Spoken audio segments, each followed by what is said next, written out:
والعاقبة للمتقين والصلاة والسلام على سيد الأنبياء والمرسلين وعلى آله وأصحابه أجمعين وبعد فأعوذ بالله من الشيطان الرجيم بسم الله الرحمن الرحيم الرحمن علم القرآن صدق الله العظيم ونحن على ذلك لمن الشاهدين والشاكرين والحمد لله رب العالمين.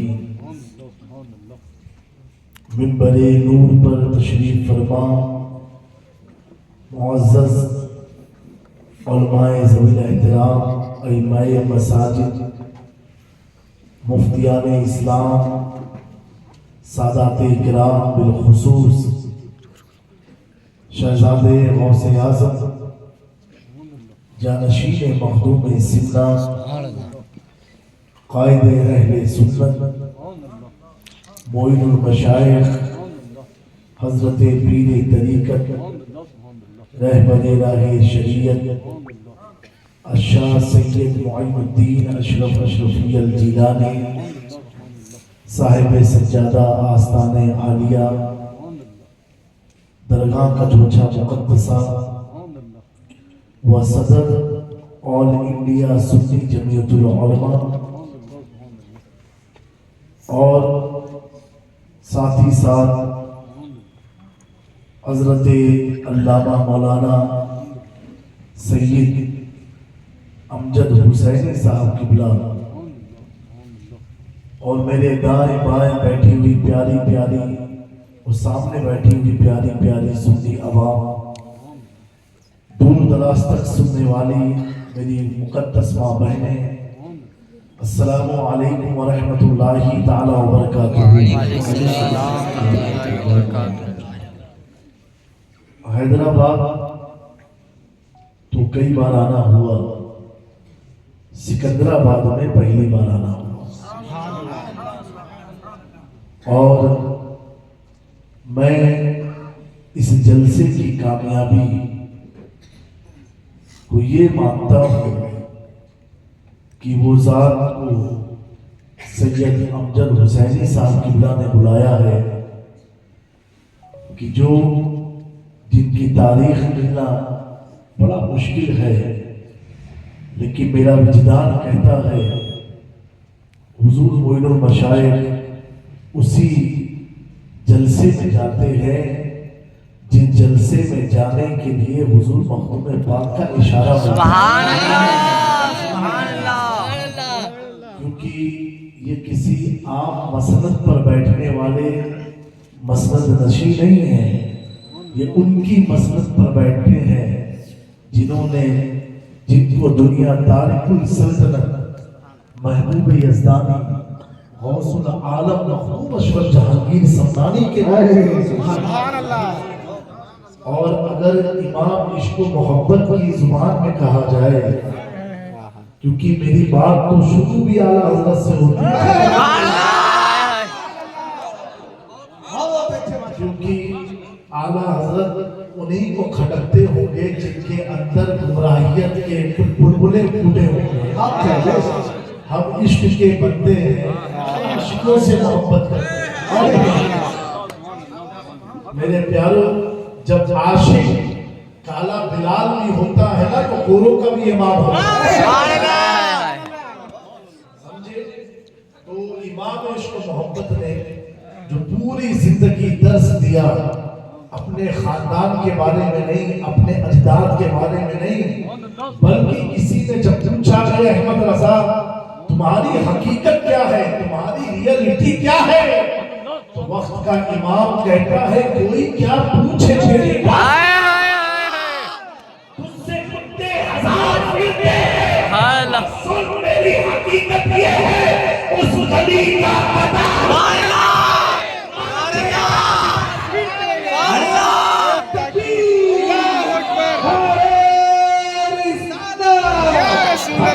حضور مخدوم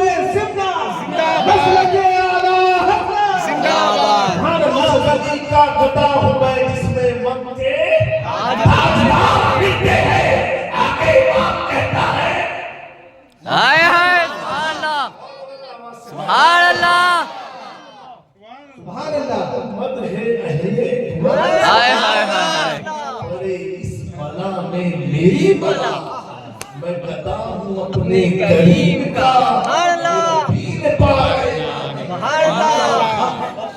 تو میرے پیاروں میں اکثر کہا کرتا ہوں اپنی سنیت کو اگر بچانا ہے تو اپنے پیشانی پر چھاتی پر امام عشق و محبت کا نام لکھو نہ 24 گھس پائے گا نہ رامسی گھس پائے گا نہ خارجی گھس پائے گا نہ ناسبی گھس پائے گا وہی گھسے گا جس کو حضور سے محبت ہے اس مقدس گدی کے صاحب سجادہ کو بلایا ہے کہ امام عشق و محبت سے کسی نے سوال پوچھا علامہ مفتی ابراہیم آسی صاحب قبلہ جماعت اہل سنت کے بہت ہی بڑے عالم ہیں جنہوں نے مرحوم وسیم رضوی کے جو اعتراضات تھے حضور کی شان میں ماذ اللہ اس نے جو باتیں کہی تھی اور ایک کتاب لکھی تھی محمد کر کے صلی اللہ علیہ وسلم اور اس میں حضور کی توہین کی تھی اس وقت پورے ہندوستان میں ایک واحد ذات ایک واحد عالم دین ایسے بے شمار ہو سکتے ہیں لیکن جنہوں نے تصنیفی کام انجام دیا بیانات تو فضاؤں میں بکھر جاتے ہیں جو لکھا جاتا ہے وہی سلامت آپ نے اسی مرمون کے جواب میں کتاب لکھی عظیم محمد صلی اللہ علیہ وسلم الحمدللہ اور سارے اس کے جو اعتراضات تھے اس کے پورے دلائل کے ساتھ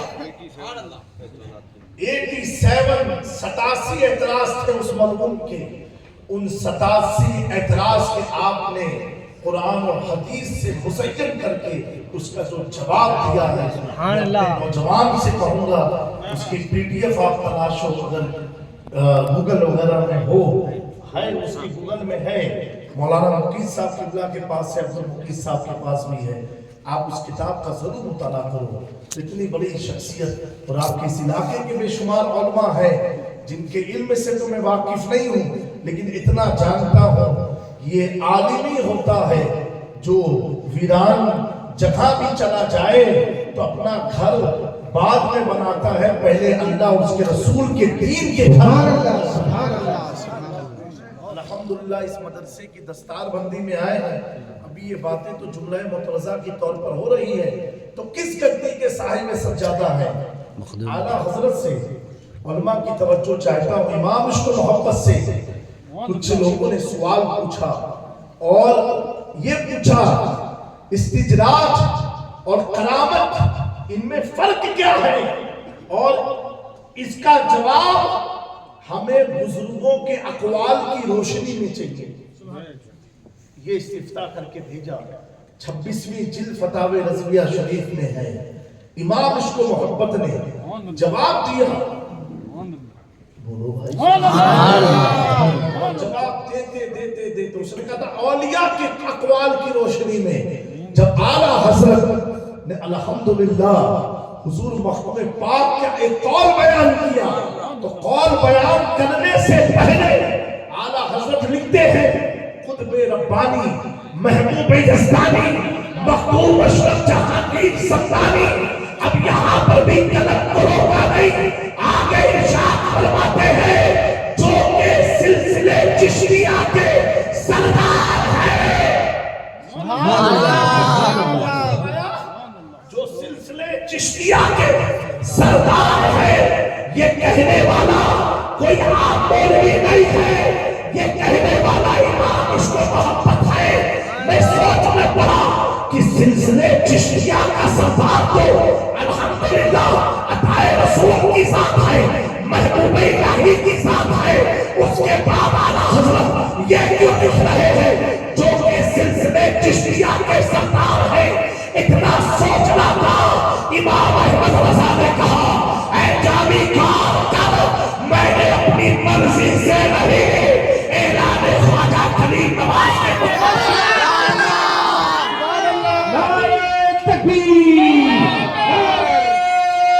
رسالت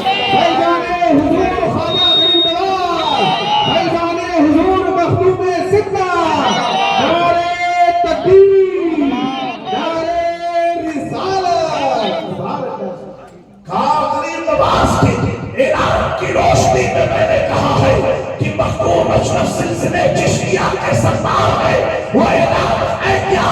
لوگ پیدا ہونے کے بعد ان کی ولایت کا اعلان ہوتا ہے، ان کے علم کا اعلان ہوتا ہے، ان کے توقع فی الدین کا اعلان ہوتا ہے، لیکن مخدوم اشرف جہاں کی سمانی کی وہ ذات ہے ابھی پیدا بھی نہ ہوئے تھے، اور ایک صدی پہلے کریم نواز نے فرمایا کہ میرے سلسلے چشت میں ایک اشرف جہانگیر پیدا ہوگا جو پوری دنیا میں سلسلے چشت کو اثر ناو زندہ کرے گا۔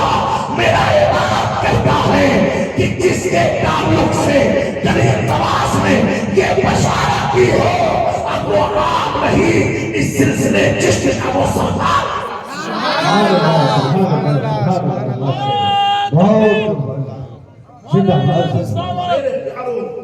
اس بارگاہ کے صاحب سجادہ ہے، اس گدی سے تعلق رکھتے ہیں۔ الحمدللہ خود میرے مخدوم پاک نے فرمایا جب میری آل محابات کو چھوڑتی ہے اب وہ تنہا نہیں رہتی ہے، اس کے ساتھ میں موجود رہتا ہوں۔ سبحان اللہ، سبحان اللہ۔ حضور مخدوم پاک نے فرمایا میں موجود رہتا ہوں۔ میرے پیارو آج آپ نے اولاد کے ساتھ ساتھ مخدوم پاک کی جانشین کو بلایا اور اپنی قسمت پر ناز کرو، اس محفل میں بیٹھے ہو، جلسہ سننے بھی آئے ہو اور ساتھ ہی ساتھ اپنا روحانی علاج کرانے بھی آئے ہو۔ میرے دوستو جن کے چراغ میں اتنی تاثیر ہے تو نسب میں کتنی تاثیر ہے۔ آپ بڑے ادب کے ساتھ بیٹھے درود پڑھتے رہے اور یہ سوچے اے مولا ہم نے مخدوم پاک کو تو نہیں دیکھا، آج ان کے جانشین کو دیکھ رہے ہیں۔ جب بیٹا 7 صدی کے بعد اتنا خوبصورت ہے،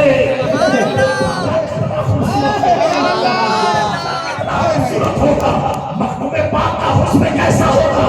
جب بیٹا اتنا خوبصورت ہے تو آمنہ کا لال کتنا خوبصورت ہوگا۔ میرا امام کہتا ہے سنو حسن یوسف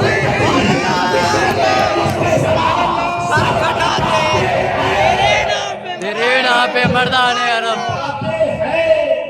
کیا ہے؟ کٹاتے ہیں۔ اے خزا والو سر کیوں کٹا رہے ہو؟ تو امام جواب دیتے سر کٹاتے ہیں، کٹاتے ہیں، یہ شان مصطفیٰ ہے۔ روئے زمین پر جس نے مصطفیٰ کو دیکھا بات آئی کٹانے کی، اس نے بھی سر کٹا دیا، اور جس نے نہیں دیکھا کٹانے کی بات آئی اس نے پوچھتے ہیں حضور کیسے تھے؟ میں کہتا ہوں یہ مت کہو حضور کیسے ہیں، ہائے ہائے ہائے، حضور کیسے ہیں؟ کیسے ہیں؟ ایسے ہیں جنہوں نے دیکھا، ہائے ہائے، سبحان اللہ، جنہوں نے دیکھا، دیکھا ابھی معجزہ بھی نہیں دیکھا، سورج کو پلٹتے بھی نہیں دیکھا، چاند کے 2 حصے ہوتے بھی نہیں دیکھا، درختوں کو سجدہ کرتے بھی نہیں دیکھا، کنکر کو کلمہ پڑھتے بھی نہیں دیکھا۔ وہ دیکھنے والا کون ہے؟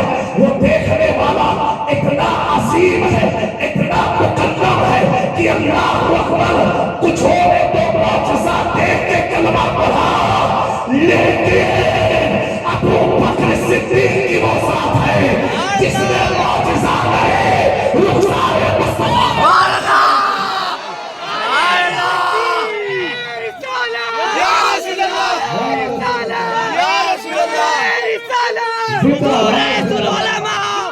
حضور معین المشاہد حضور مخدوم کے ساتھ رہ کر کے جنہوں نے کلمہ پڑھا اسے ابو بکر صدیق افضل البشر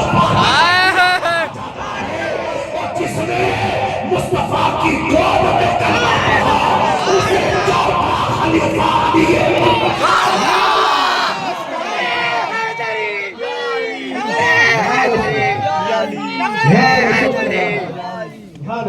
میرے پیارو اتنا یاد رکھنا دور بڑا پرفتن دور ہے، بڑا خرافاتی دور ہے۔ اللہ تعالیٰ یہ زمانہ دجالی فتنوں کا دور ہے، خراب ہے میرے پیاروں، اتنا ذہن میں رکھنا، اتنا یاد رکھنا میرے پیاروں. کیا یاد کرنا ہے؟ یاد اتنا لے کر کے چلنا کہ آدھی کٹنگ کی جو چیزیں ہوتی ہیں نا، اس نے بہت دشواری مچائی. یہ کٹنگ کی جو چیزیں ہوتی ہیں نا، لوگ جو اپنے مفاد کے نکال لیتے ہیں، اپنے مقصد کے نکال کر کے بیان کرتے ہیں. ہمیں سنو، ہم وہ خالص مولوی نہیں ہیں، وہ مولانا نہیں ہے کہ پیسوں کے لیے تقریریں کرتے ہو، پیسوں کے لیے عقیدے کا سودا کر لے. کان کھول کر کے دنیا سن لے، جب تک علی کی یاد دھرتی پر زندہ ہے، تب تک صحابہ کی عظمت پر پہلے نازلے.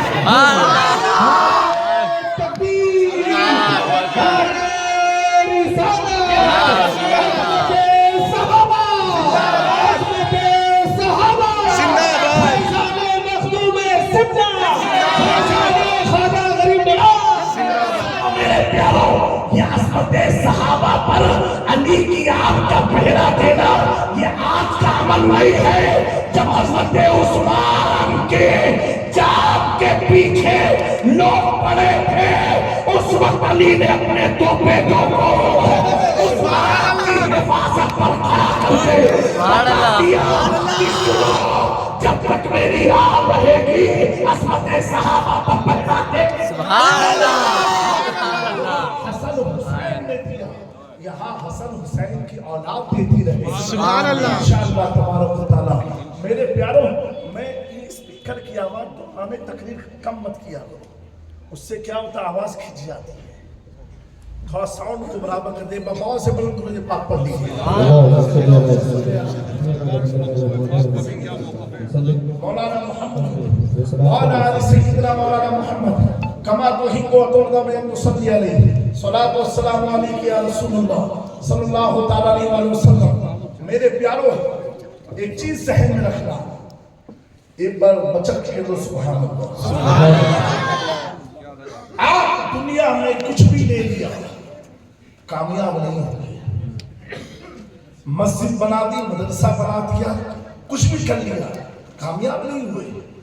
کامیاب اس وقت ہوں گے جب ایمان کے ساتھ دنیا سے رخصت ہوں گے. کب ہوں گے؟ ایمان کے ساتھ جب اس دنیا فانی سے رخصت ہوں گے. اپنے ایمان کی استقامت کی دعا کرتے رہا کرو.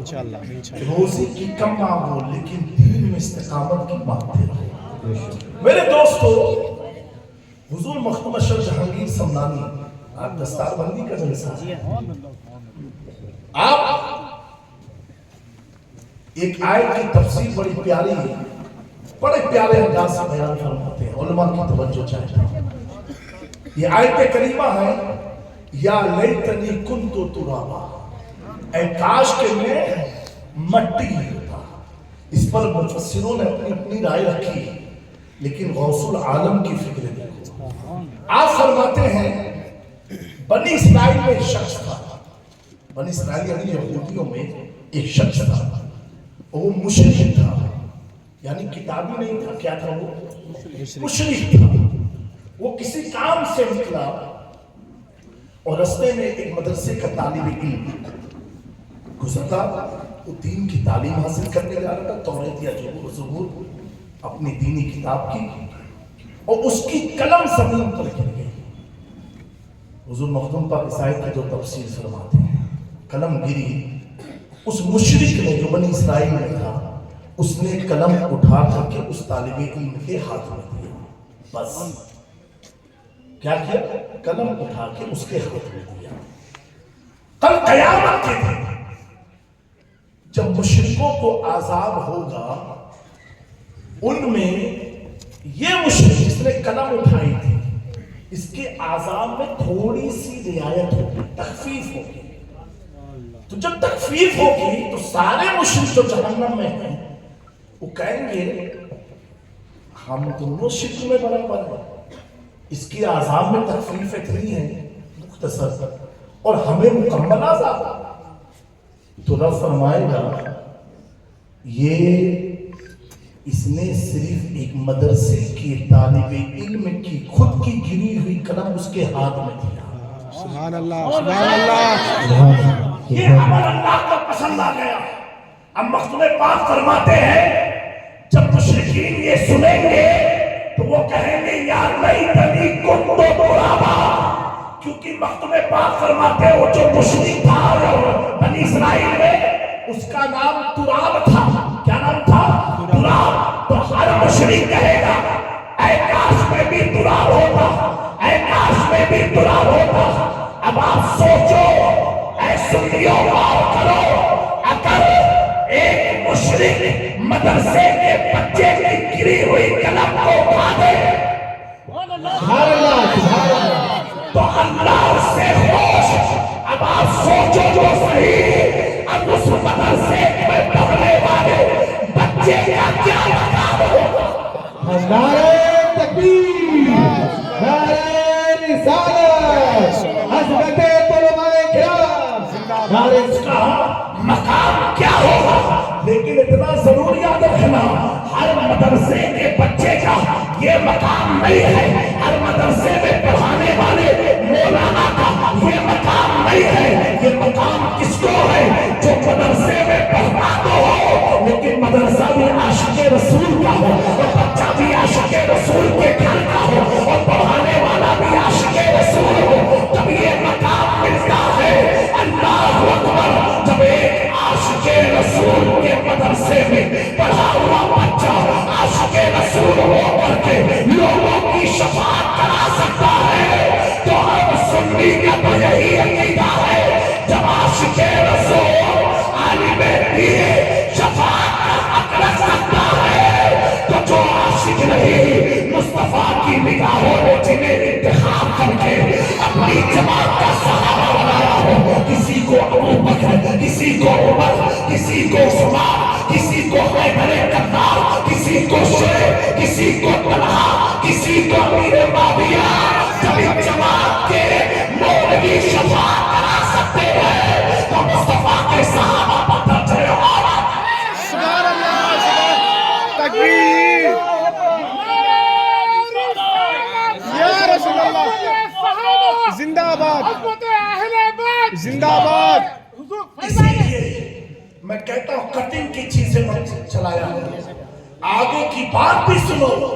ہاں ہر پھر سے جملہ کہہ رہا ہوں, ہر صحابی کا بیٹا شفاعت نہیں کرا سکتا.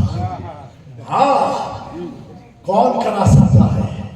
جس بیٹے کے اندر محبت اہل بیت ہو, سبحان اللہ. جس بیٹے کے اندر حضور کی محبت ہو. اگر ہر صحابی کا کرا سکتا ہے تو یزید کرا سکتا ہے؟ نہیں. وہ تو اس کے ہی لالے لگے ہوئے ہیں, اسی کے لالے لگے ہیں. میرے پیاروں بنت عشق مصطفیٰ اور محبت اہل بیت کے بغیر نہ دنیا میں تم کامیاب ہو سکتے ہو نہ آخرت میں تم کامیاب ہو سکتے ہو. اور میرے پیاروں ہمیں تو بریلی اور کچھوچھا حضور میرے مخدوم پاک نے تو ہمیں اس طریقے سے اپنی اولاد میں رکھ کے اور اپنی محبت کی زنجیروں میں جکڑ دیا ہے. ہم کیا ہماری نسلیں بھی ڈگمگا نہیں سکتی ہیں انشاءاللہ تبارک و تعالی. میرے مخدوم پاک کا تو اتنا سخت موقف ہے کہ آپ نے رسالہ قبریہ میں ارشاد فرمایا ہے کہ حضور کے بعد اگر کوئی افضل اس روئے زمین پر ہے تو وہ صرف سیدنا ابو بکر صدیق کی ذات ہے, اور اس کے بعد حضرت عمر ہے, اس کے بعد حضرت عثمان ہے, اس کے بعد حیدر کرار فاتح خیبر مولا علی مشکل کشا ہے. آگے میرے مخدوم پاک خود تحریر فرما کے بیان فرماتے ہیں جو شخص ان ترتیبوں کو الٹ پھلٹ کرتا چار کو ایک پڑھنا ہے, ایک کو چار پڑھنا, ان کی ترتیبوں کو پلٹنا ہو, بڑا سخت جملہ ہے. میرے مخدوم پاک فرماتے ہیں اگر وہ میرے مریدوں سے ہو, میرے خلفاء میں سے ہو, اگرچہ میری اولاد میں سے ہو, مجھ اشرف کا اس سے کوئی تعلق نہیں ہے. میرے مخدوم نے فرمایا میرا اس سے کوئی تعلق نہیں ہے, اور وہ زندیق و بد مذہب ہے, گمراہ ہے. میرے پیارو اللہ رب العزت ہمیں اسی عقیدہ اہل سنت پر زندگی اور موت عطا فرمائے. اور میں کہتا ہوں ہر مرید کو اپنے خانقاہ کی کتابوں کا مطالعہ کرنا چاہیے, خانقاہ کے بانیوں کے کتاب کا مطالعہ کرنا چاہیے, تب اسے پتا چلے گا. کیا پتا چلے گا؟ اتنا یاد رکھنا, عقیدت سے عقیدہ نہیں بنتا ہے, عقیدے سے عقیدت بنتی ہے. یہ جملہ ذہن میں رکھنا. خانقاہ اس وقت خانقاہ ہے جب تک عقیدہ اہل سنت سلامت ہے, پیر اس وقت تک پیر ہے جب تک عقیدہ اہل سنت سلامت ہے, عالم اس وقت تک عالم ہے جب تک عقیدہ اہل سنت سلامت ہے, مدرسہ اس وقت تک دینی ادارہ ہے جب تک عقیدہ اہل سنت سلامت ہے. اگر یہ سلامت ہے تو میرا امام کہتا ہے اہل سنت کا ہے بیڑا پار, اصحاب حضور نجر اور مال ہے.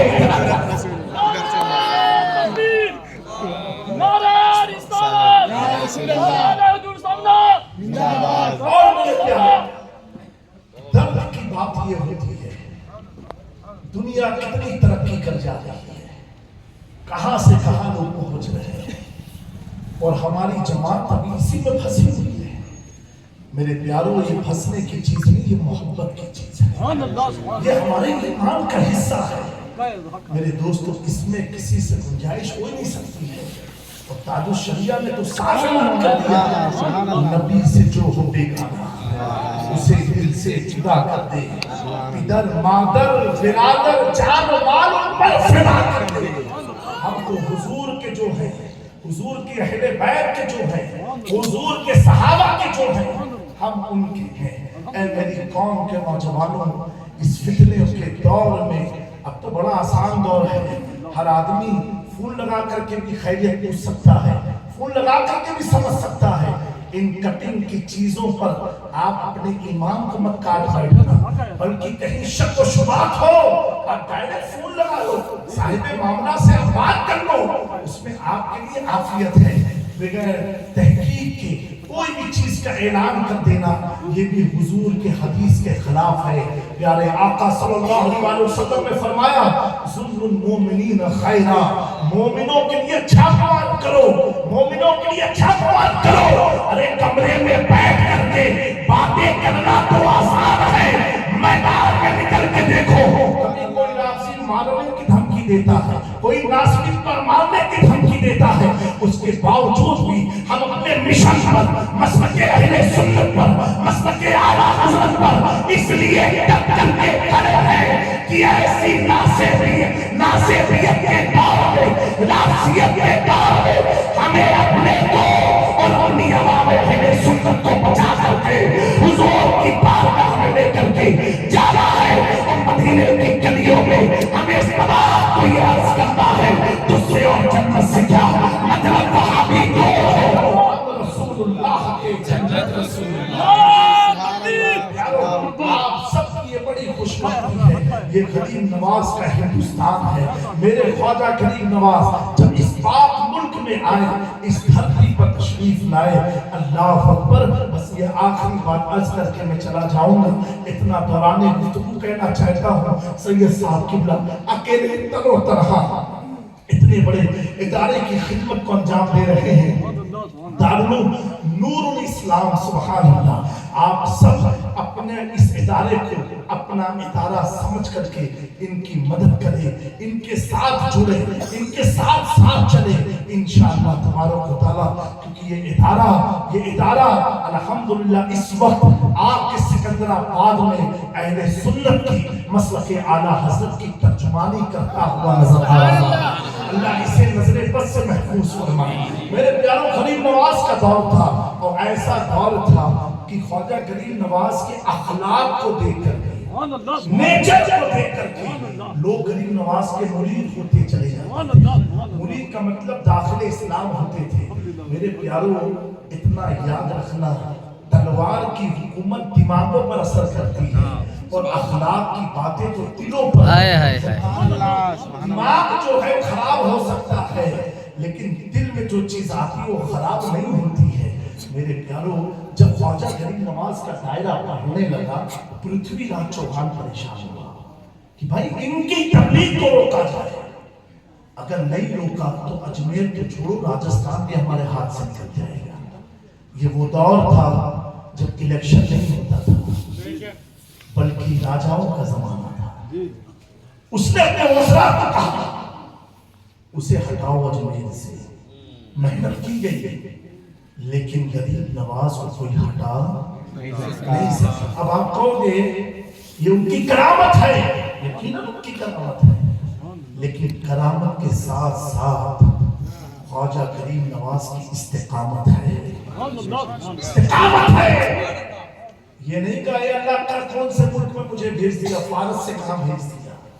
یہ اللہ تو نے بھیجا ہے اور جس مشن کے لیے بھیجا ہے معین الدین محنت کرے گا, مجاہدہ کرے گا. تاریخ میں آتا ہے تقریباً 50 سال سے زائد آپ پیٹھ رکھ کر کے پیٹھ کے بل زمین پر لیٹے تھے. کس کے بل؟ پیٹھ کے بل لیٹے نہیں زمین پر کہ میں کام کے لیے آیا ہوں, سونے کے لیے نہیں آیا ہوں. میرا امام کہتا ہے کام بولے لیجیے تم کو جو نصیب ہے.